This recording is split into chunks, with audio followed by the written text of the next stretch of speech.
Of all the people on Great Bear Island, Mathis is by far one of the most terrifying. The island was home to many innocent islanders and some of the worst prisoners that Canada needed to house. He was far from innocent, and neither was his son, Donner.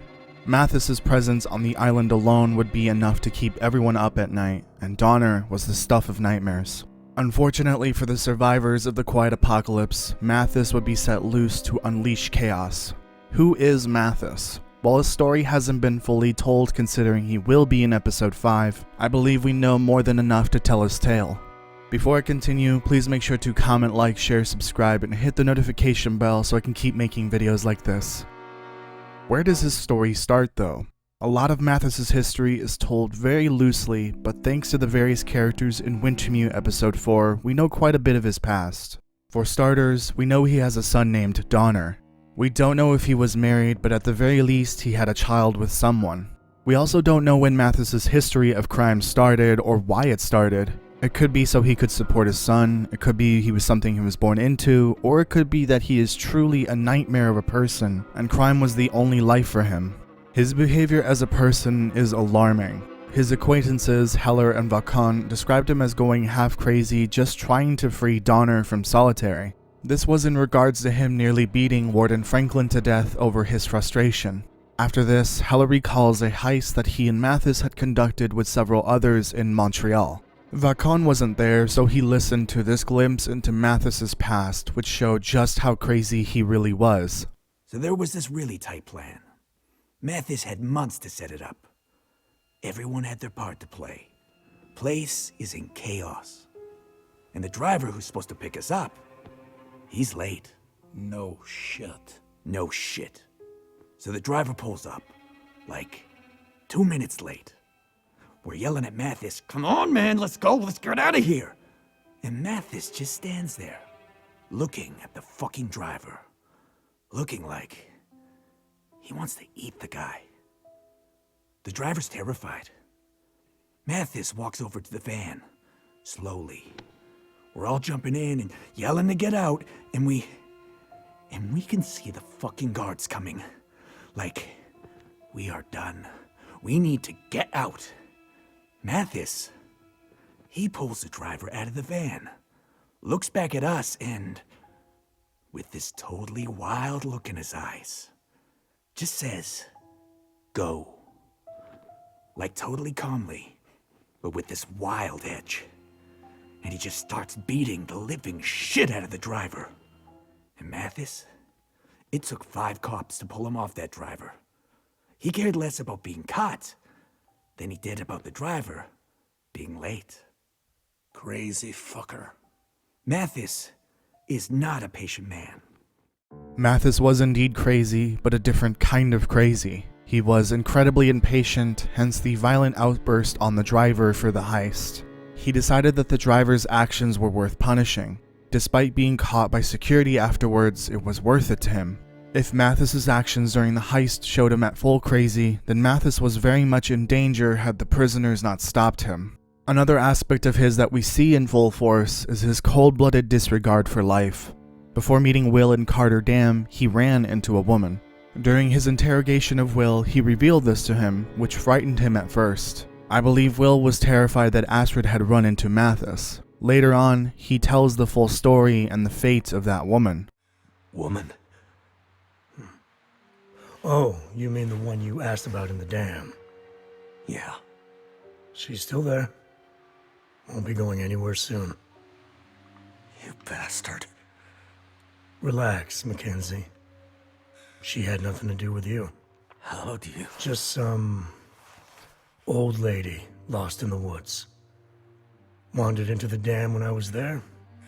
She saw me and wouldn't stop screaming, so I shut her up. Monster. Oh, you have no idea. Initially, he tells Will that he killed her because she told him something he perceived as a lie. A lie, whether it was actually a lie or not, was enough to trigger him to kill. Will calls him a monster for this, and Mathis accepts that.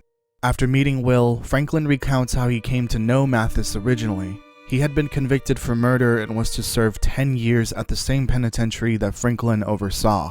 Mathis got out after 7 years, but it is never revealed how. I admit it would be very hard to believe if it was for good behavior.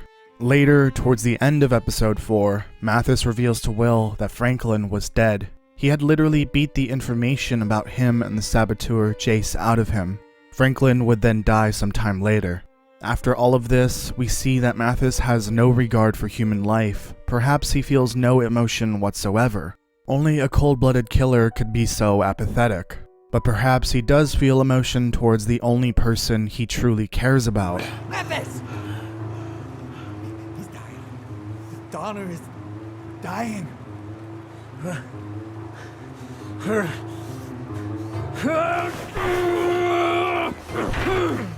All of Mathis's actions on Great Bear Island, from the moment he escaped the tunnel collapse outside of Milton to his spar with Will at the hydroelectric dam, he did for Donner. Hearing his son was dying was enough to elicit an extreme emotional response. During his fight with Will, he reveals his sick desire to see his victims fight back. He loved seeing Will attempt to stay alive while he tried to kill him. This may be a sign that he would play with his victims in order to extend their struggle.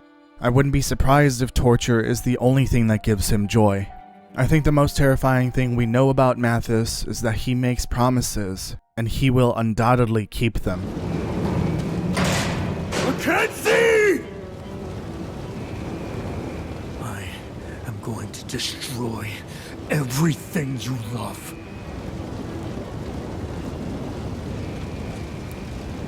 He made a promise to end Will's entire world, which was a threat to him, Astrid, the hard case, and every innocent person that gets in the way of that goal. This would put Jace, Atwood, anyone else at Suzuki, and the people of Perseverance Mills at risk as well. He will hold his grudge against Will until either he dies or Mathis dies. So I think you get the picture when I say that Mathis is a walking apocalypse. With no regard for human life and abnormal responses to emotional stimuli, he is a living nightmare. He is crazy, and he will kill you just for sneezing away from him. That's obviously not something that happened in the game, but it feels like he would absolutely do it. Crossing him is a death sentence, and Will is the reason why I believe Mathis's warpath may collide with many innocent people in the coming conclusion to Wintermute.